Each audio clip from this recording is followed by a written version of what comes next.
A debate con Alberto García. ¿Cómo le va? Qué bueno que continúa con nosotros en la programación de Mega Noticias. Vaya escándalo el que está metida la candidata de Morena para el estado de Veracruz. Un asunto que ha venido incrementándose, porque resulta que revelaron la casa donde vive, una residencia. Le calculan 40 o 50 millones de pesos allá en Boca del Río. Pero ella de inmediato dijo, esta no es mi casa, yo estoy rentando. ¿De quién es? Pues de la sobrina de su esposo. Entonces resulta que la sobrina del esposo compró una casa de 40 o 50 millones de pesos, nunca la habitó y se la renta a los tíos. O sea, una cuestión que no cuadra dentro de la lógica. Y esos han sido los ataques. Este fin de semana fue el primer debate y entonces el candidato Yunes de la coalición PRI-PAN-PRD se le fue encima. Y Rocío Nale también acusando de corrupción a la familia Yunes, en fin. Pero esto se está poniendo muy bueno porque el estado de Veracruz es clave en cuanto al número de distritos electorales. Muchos de los candidatos apuntan a Veracruz por su extensión, por su población, y ese va a ser el tema de debate. ¿Qué tanto está afectando todo su posición y toda esta mancha que tiene Rocío Nale a su candidatura a Veracruz? Ella dice que va muy segura, que va a ganar. Ese va a ser el tema de debate. Lo invito a que se quede con nosotros.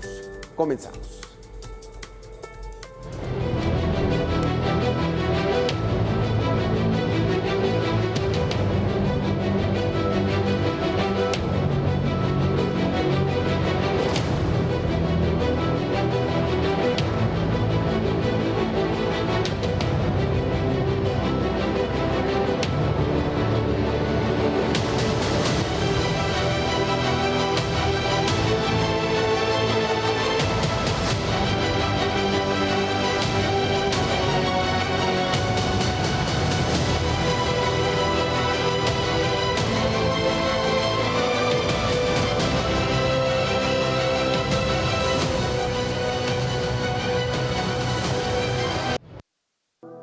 La candidata a la gobernatura por Veracruz, Rocío Nale, ha estado en el ojo del huracán debido a las publicaciones que ha hecho el empresario veracruzano Arturo Castañé en relación a su patrimonio y riqueza personal. A su salida de Petróleos Mexicanos, Rocío Nale incursionó en la política. En 2012 fue candidata a diputada federal por el Distrito 11 con sede en Coatzacoalcos. En el 2015 fue elegida diputada por ese mismo distrito y nombrada coordinadora del grupo parlamentario de Morena en la Cámara de Diputados. En el 2018 fue electa senadora de la República por Veracruz como primera fórmula, cargo al que pidió licencia en noviembre de ese mismo año para incorporarse como secretaria de Energía. Con base en lo publicado por Arturo Castañé, en el 2014, antes de su cargo como diputada federal, tenía una propiedad en Coatzacoalcos con una superficie cercana a los 300 metros cuadrados, por la que no pagó cantidad alguna. Esta vivienda es colindante con su residencia en el municipio veracruzano. Sin embargo, el inmueble la candidata lo declaró como terreno rústico, a pesar de tener construcción.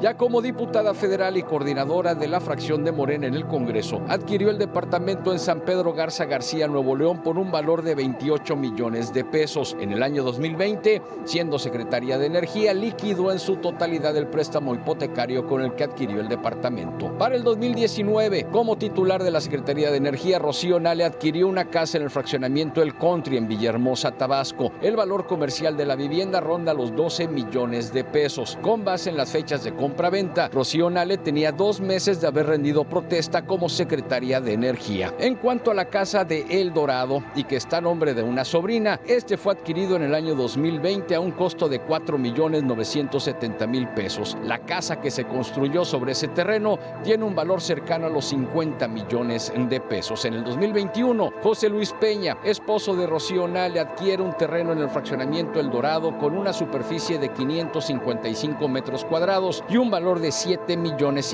de pesos. Con base en su última declaración patrimonial, Rocío Nale reportó haber recibido 1,252,163 pesos en todo el año 2023. Para Mega Noticias, Eduardo Manzanares Retana. Con Rocío Nale se preguntan, ¿dónde quedó esa austeridad republicana? ¿Dónde quedó que el dinero es aspiracionista? Y muchos en Morena les ha de dar vergüenza la Zacatecana. Así lo dijo Germán Martínez en entrevista aquí para Mega Noticias. Lo vi el debate y yo vi a la señora Clara Brugada ya en una posición franca de oposición. Ya ataque y ataque y ataque y ataque a Santiago Taboada. Y ataca el que va abajo en las encuestas. Eso es absolutamente normal. Yo veo a Taboada ya en una posición franca y abierta de jefe de gobierno. Sólido. Yo ya lo veo absolutamente sólido. Yo lo vi muy desenvuelto, manejando los tiempos correctamente y pues se dieron con todo. Hubo un retroceso en materia de corrupción en el país, ya que está parado el Sistema Nacional Anticorrupción y al menos antes se aceptaba el problema, ahora lo niegan. Así lo dijo Fernando Belanzarán aquí en entrevista con Mega Noticias. La corrupción es una fuente de financiamiento de la política, eso no ha cambiado y sigue siendo. El tema es que cuando tú por decreto dices que ya lo acabaste por un asunto de propaganda, pues entonces se relajan los controles, ¿no? Porque ya es ni modo de desmentir al presidente, ¿verdad? Ya está, entonces a tapar todo, pero la verdad es que la corrupción sigue a manos llenas.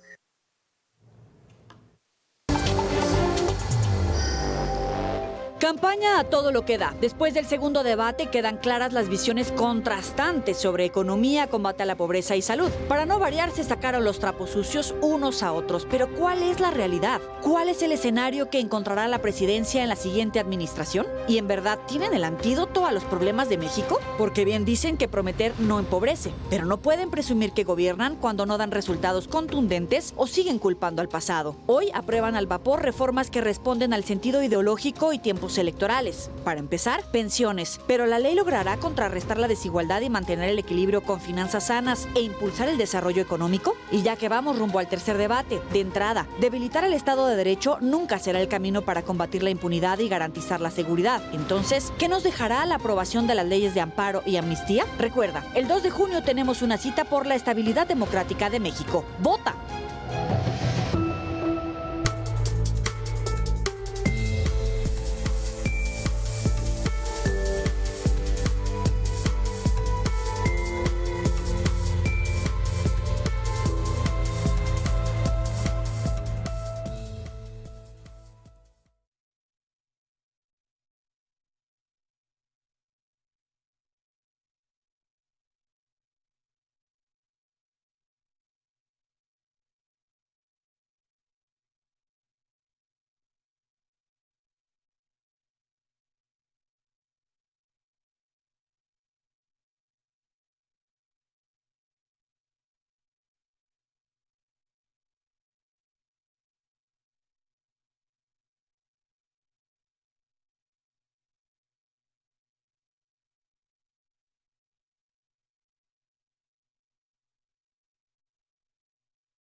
Como es habitual a esta hora, vámonos a Debate con, y le doy la bienvenida a Claudia de Buen, del bufete jurídico, expresidenta de la Barra Mexicana de Colegio de Abogados. Claudia, gracias por estar con nosotros. Está también con nosotros Julio Jiménez, del Colegio Nacional de Abogados Foro por México. Vaya escándalo, Claudia, vaya escándalo, Julio. Esto de Rocío Nale, algo que pues no cuadra dentro de la lógica y dentro del sentido común. Claudia, vive en una casa que es de la sobrina, la está rentando, la sobrina nunca ha vivido en esa casa, es de 40 millones de pesos, 50 millones de pesos en una zona residencial del superlujo en Boca del Río. ¿Cómo explicar esto, Claudia? Bueno, primero muchas gracias, querido Alberto, por la invitación. Saludo a Julio con mucho cariño, con mucho gusto. Y bueno, pues sí, evidentemente esto es algo inaudito, es algo verdaderamente, a mí me tiene sorprendidísima, ¿no? Que una funcionaria pública de ese nivel de repente se haya hecho de tantas propiedades y que además obviamente las están a nombre de prestanombres, ¿no? O sea, no las iba a poner todas a su nombre. Digamos, suponiendo, aceptando que esto todo es cierto, ¿no? Me parece que además sí lo es, porque no lo ha negado. Lo que ha negado es que, por ejemplo, que la casa donde vive, pues que la renta, entonces que se acredite que el dinero con el que se pagó dicha casa es de un origen lícito, porque eso el gobierno tiene que hacer, los notarios lo tienen que hacer.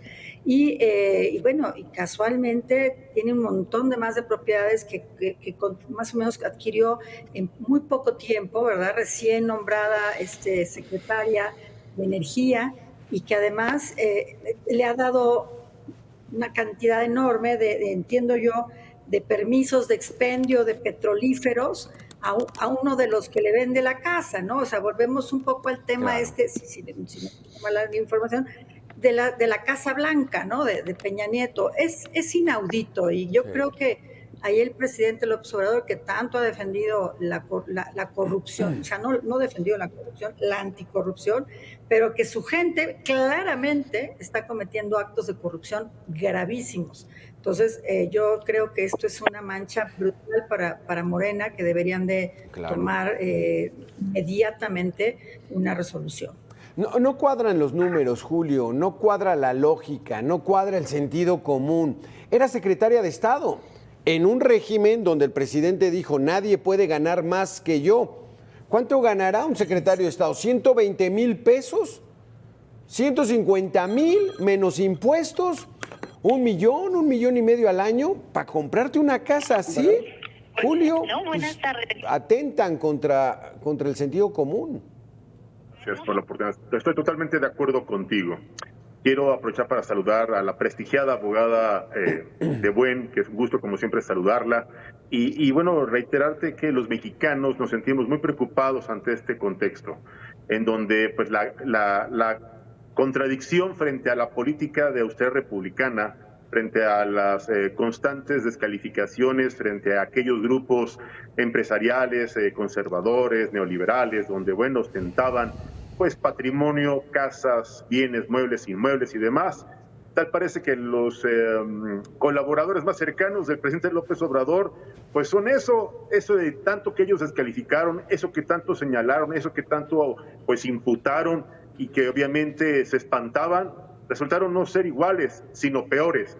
Esto se me antoja más un enriquecimiento inexplicable, esto se me antoja más un posible desvío de recursos, esto se me antoja más una clara muestra de lo que es una verdadera estafa maestra, porque permíteme decirlo, Alberto, amable auditorio, abogada Claudia de Buen, esto de la mega obra de Dos Bocas, donde pues el presupuesto original aumentó 2 o hasta 3 veces el presupuesto que se había asignado para este proyecto, y hasta el día de hoy pues nos encontramos un proyecto que está pues prácticamente etiquetado como seguridad nacional, una obra estratégica en donde los mexicanos no podemos conocer realmente cuál fue el manejo, el destino, la implementación del dinero de los mexicanos, pero sí nos damos cuenta y nos sorprendemos ver cómo el patrimonio ha crecido de manera inexplicable de la que fuera la encargada de pues encabezar este proyecto pues faraónico de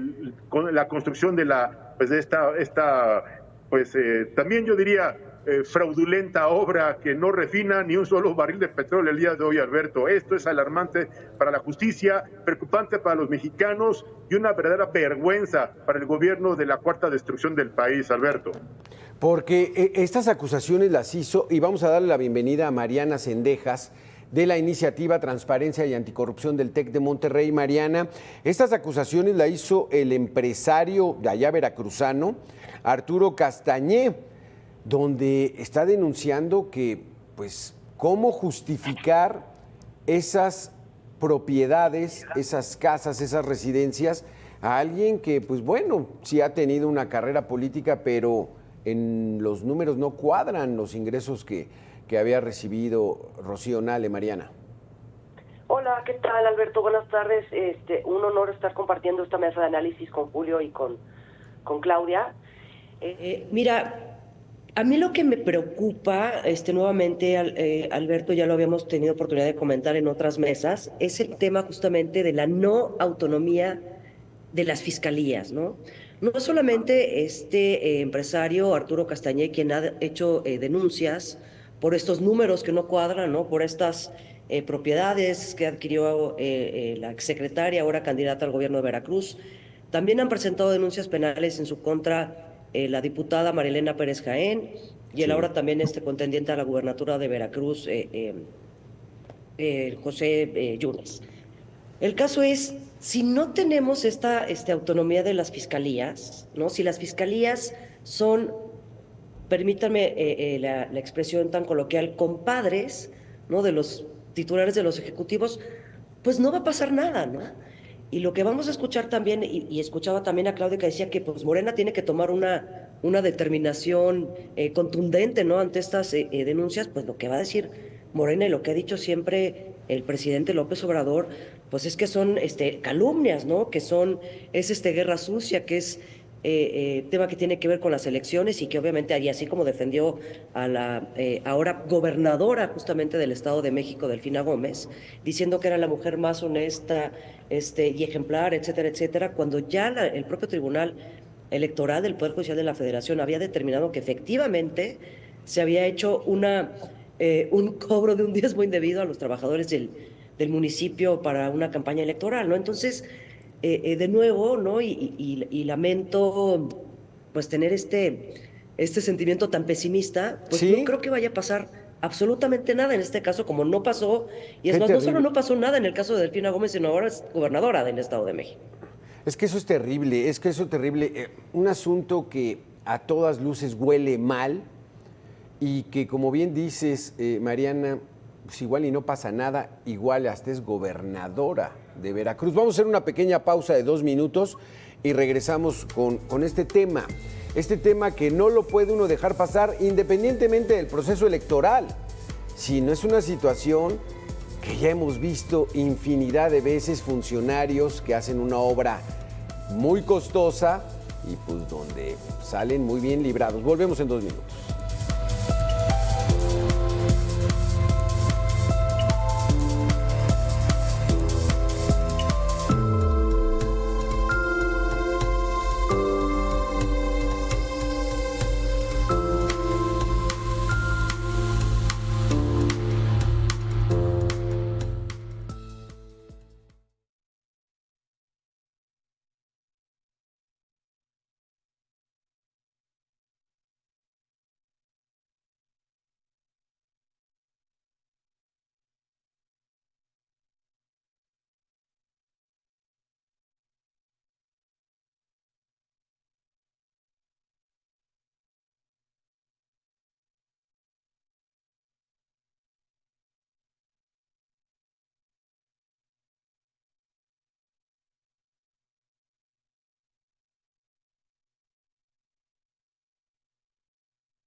Regresamos con esta mesa de debate. Vamos si alguno de los participantes quiere tomar la palabra para que se abra un poco el debate, pues adelante. Mariana Cendejas, ahí estás, Mariana. Entonces, este es el asunto, Mariana. Dice Arturo Castañé, empresario veracruzano, que Rocío Nale podría tener un departamento de lujo en Nueva York de $3 millones. Números cerrados, 2.7 más el menaje, $3 millones, ¿no? Entonces, pues bueno, ahí se va incrementando la sospecha y la acusación que hizo él ante la Fiscalía: corrupción, uso ilícito de atribuciones o facultades, enriquecimiento ilícito y lavado de dinero. O sea, son acusaciones graves, Claudia. Muy graves, y como dice, bueno, primero saludo con mucho cariño a Mariana Cendejas, qué gusto tenerte de compañera de mesa. Pero y como dice Mariana, el tema es que las fiscalías no son autónomas, y ese es el grave problema. Hubo una reforma mediante la cual se determinó la autonomía de las fiscalías, y me parece que son todo menos autónomas. Si hubiera una autonomía realmente de las fiscalías, no tendría que haber sido Castañé el que hiciera todas las denuncias, ni tampoco la diputada María Elena Jaén o Yunes. Tendría que haber sido la Fiscalía del Estado, pero no nada más la del Estado, la federal ya. Claro. Hacer una investigación profunda sobre este tema con el simple hecho de que exista la sospecha. En otro país, nada más el tema de haber usado una camioneta del ayuntamiento, sí, da igual el que sea, era suficiente como para haber presentado ella su renuncia a la candidatura. Sí. Pero todo eso es lo mínimo, ¿eh? Estamos hablando de casas, de... Es que Claudia, si me permites, más allá de la sospecha, es ya por default. O sea, le encargan Dos Bocas. Dice, va a costar $8,000 millones, va en $18,000 millones. Se está manejando un presupuesto de $320,000 millones. Pues por default le echas los ojos, porque ya sabes. O sea, ya sabes que puede estar tentado al poder, Claudia, al poder del dinero. Así es, pero tiene razón, no hay ninguna autonomía y por lo tanto no van a hacer nada. Sí, tú le llamaste, Mariana, el fiscal compadre. Es el fiscal carnal, así lo mencionan ellos, así lo han dicho, así lo han denunciado, es que la fiscalía es fiscal carnal. No, pues vas a la fiscalía con Gers Manero y pues ¿qué va a pasar? Nada. Así es, Alberto, y es una cuestión de escándalo, ¿no? Pero también lo más triste también de esta situación, pues es que Morena sigue ganando las elecciones, ¿no? O sea, nuestra descomposición democrática, ¿no? Porque ya muchas veces me lo han preguntado en diversos foros, ¿no? Pues Mariana, ¿cómo le hacemos, no? O sea, ¿cómo les decimos a las personas esto? ¿Cómo las convencemos? No, pues es que no hay manera, ¿no? O sea, las pruebas, los hechos, chicos, grandes, de todos tamaños, están a los ojos de todos nosotros, pero nos negamos a ver la realidad, ¿no? Ya lo comentamos también en otros foros, ¿no? Les preguntan a las personas, ¿usted cree que que la corrupción disminuirá o aumentará en los próximos 12 meses, ¿no? Y la mayoría contesta, no, pues aumentará. ¿Y usted por quién va a votar? Por X partidos, ¿no? Pues voy a votar por Morena, por el mismo partido que prometió terminar con la corrupción, y que dicho sea de paso, eso es imposible, que ha aumentado la corrupción y siguen votando por este partido. Es que decimos, pues, es que los mexicanos y las mexicanas, pues, estamos totalmente desquiciados, sí, porque creemos que la corrupción va a aumentar, pero sin embargo, seguimos votando por el mismo partido que no solamente no terminó con ella, sino que la solapa. Sí. Al interior de sus filas, ¿no? Y es que aquí Rocío Nale también carga con una situación complicada porque ella es de Zacatecas. Y ella dice que ha vivido mucho en Veracruz, pero más bien ha vivido en la Ciudad de México y ahora pues vive en Tabasco. O sea, Claudia, está mal por donde le vea, pero puede ganar. Sí, yo estuve revisando el tema de la Constitución y bueno, tiene que tener 5 años de residencia mínimo antes de la candidatura en el Estado, aunque no sea del Estado, ¿me explico? O sea, ella pretendía que por tener una hija veracruzana ya fuera viable para ser candidata. La Corte dijo que no. Pero bueno, tiene los 5 años en el Estado. Pero ¿cuáles 5? O sea, ha estado viviendo aquí. Ahora dicen, bueno, si tú estás en una, digamos, en un tema de trabajo del gobierno federal o local o eso, y tienes que cambiar tu domicilio por esa razón, entonces no se considera que no viviste en ese espacio. Yo me pregunto, ¿cuántos años antes de estos 5 tenía Rocío Nale viviendo en Veracruz? No lo sé, no tengo esa información, pero tendría que tener una estancia muy grande, pero tú lo acabas de decir, hoy vive en Tabasco. ¿Qué rayos tiene que hacer metida en una candidatura por un estado que, según dice Yunes, no conoce? Es que eso es de una irresponsabilidad enorme. Estuvo en el debate, tuvieron su primer debate, Mariana, y Yunes y ella se dieron con todo, pero entonces era una muestra y exposición de a ver quién había robado más. Es que ustedes, o sea, híjole, es que también estamos en medio de esa situación, Mariana. Sí, y muy lamentable, ¿no? Porque justamente en esta época electoral realmente es pues para mí, y de nuevo, no soy a veces muy exagerada, pero desgarrador. No decimos, bueno, ¿por quién vamos a votar?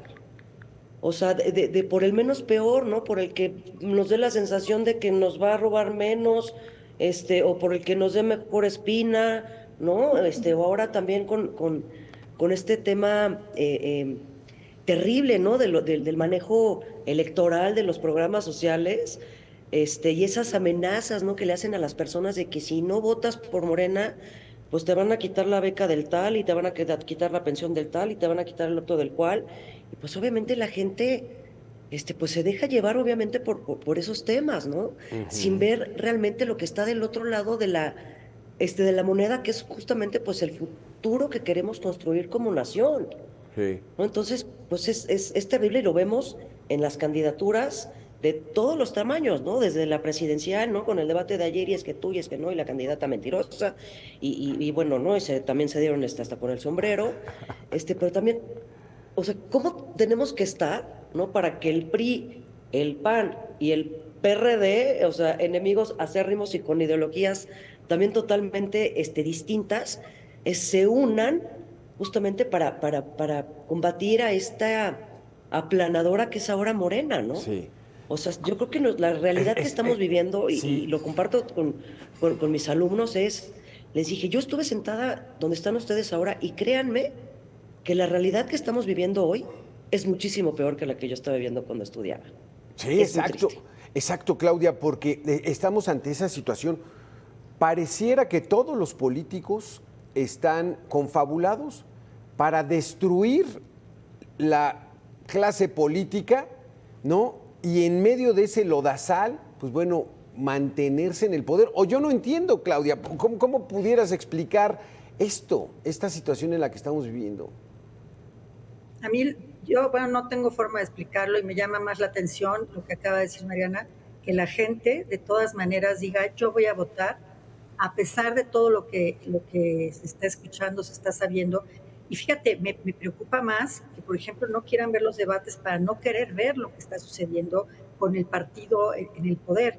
Yo estoy tan decepcionada de toda esta lucha que tuvo López Obrador durante tantos años y que llegó y realmente se demostró tal cual es, ¿no? O sea, se abrió de capa y vimos al verdadero López Obrador, que no es más que un autócrata, o sea, es una persona que quiere hacer lo que se le dé la gana. Si se fijaron ustedes, y ya estoy cambiando un poco de tema, en el debate de ayer, sí. A Sheinbaum la encerraron exclusivamente a dar un informe de lo que ha hecho el presidente y no se pudo desvincular con él, porque si se trató de desvincular un poquito la vez pasada, sí, entonces le fue muy mal. Y lo mismo. La regañaron. Nale la abrazó y le dijo, Rocío Nale es nuestra candidata y la ha consentido y la ha apapachado para que la gente la relacione directamente con López Obrador, porque ella es la vocera de López Obrador, en otras palabras. Entonces es muy delicado, es apapacho a quien es evidente que ha cometido actos brutales de corrupción. Está mal. A ver, Julio, ya restablecimos comunicación contigo. Tu balance ante esta situación, Julio, o sea, el lodo está por todos lados, y digo lodo por decirlo menos, ¿no? Pero adelante, Julio, esta situación tan complicada. Se volvió a desconectar. Entonces ya, nada más para terminar, Mariana, prácticamente se nos termina el tiempo. ¿Qué es lo que hay que hacer? O sea, ¿qué hay que recomendarle a la gente? Salir a votar por quien mejor crean. Cada pueblo tiene el gobierno que merece. Pues bueno, vamos a hacerlo consciente. ¿Qué hacer, Mariana? Pues mira, en primer lugar, y discúlpenme nuevamente, Alberto, pues secarnos las lágrimas, ¿no? Secarnos las lágrimas y tanto Claudia como yo, como tú, desde nuestras trincheras, pues es decir, bueno, infórmense, ¿no? Lean, ¿no? Vean los datos, las evidencias, ¿no? No solamente de que sí, el chisme y entonces dijo, pero él robó más, pero entonces no creo porque los de antes, ¿no? Y lo que estamos ahorita arrastrando son los resultados de todos los sexenios anteriores y no puede ser posible. O sea, que a meses de que termine este sexenio se sigan echando esas culpas a lo que sucedió en sexenios anteriores, ¿no? Entonces, es de verdad, ahora sí que sacudir las conciencias, ¿no? Y las mentes de todas y todos los mexicanos para que realmente se informen, ¿no? Y de lo que está pasando y entonces sí tomen una decisión, no por el programa social, no por la beca, no por la pensión, sino por lo que realmente puede llegar a suceder en un futuro. Sí. O sea, porque fíjate, solo en México suceden estas cosas que parecen película de ciencia ficción, con el tema tan triste y tan trágico de la línea 12 del metro, que los responsables al frente del gobierno de la Ciudad de México fueron precandidatos y ahora una de ellas es justamente candidata a la presidencia de la República. En cualquier otra democracia más o menos consolidada o más o menos responsable, eso sería inaudito, Alberto. Claro. Sí. Entonces, pues nuestro papel, ustedes como comunicadores, Claudia y yo como profesoras, como juristas, ¿no? En los foros en los que nos movamos, pues es justamente tratar de despertar conciencias para que la gente se informe. Sí, exactamente, porque sí está complicado, pero la gente tiene que ir a votar, la gente en Veracruz tiene que ir a votar. Esperemos que no haya un derroche de dinero, compras de votos, porque pues si la encargaron una obra de 320,000 millones de pesos, que ni siquiera funciona, pero de que pues el sentido común nos dice, pues ahí estuvieron tentados de tanto dinero. Pues bueno, ojalá no se llegue a esos grados porque lo que empieza mal se descompone peor. Claudia de Buen, Mariana Cendejas, gracias por haber estado con nosotros. Nos vamos tristes con este análisis, pero es la realidad que tenemos. Gracias a las dos. Pero bueno, a conciencia. Cada quien que vote por su conciencia y pues bueno, que él gane el que diga uno yo voté por ese y no me arrepiento, aunque después se pueda corregir. Gracias, Claudia, gracias, Mariana, por haber estado con nosotros. Vamos a hacer una pequeña pausa aquí en Mega Noticias y regresamos en 2 minutos.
Híjole, son imágenes que verdaderamente conmueven. Son 18 las personas que murieron tras la volcadura de este autobús.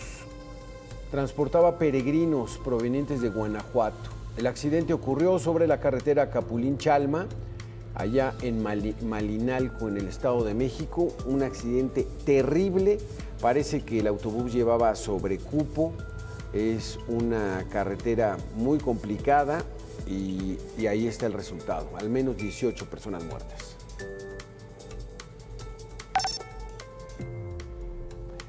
Vivimos el fin de semana más violento del año. Sí, señor. 257 personas fueron asesinadas. 257 personas fueron asesinadas del 26 al 28 de abril. Según el reporte de la Secretaría de Seguridad y Protección Ciudadana, o sea, el reporte oficial. Hoy en la mañana el presidente se reunió con su gabinete de seguridad y le dijeron, señor, hemos roto récord, 257 muertos. Pero dicen que las cosas ya están controladas.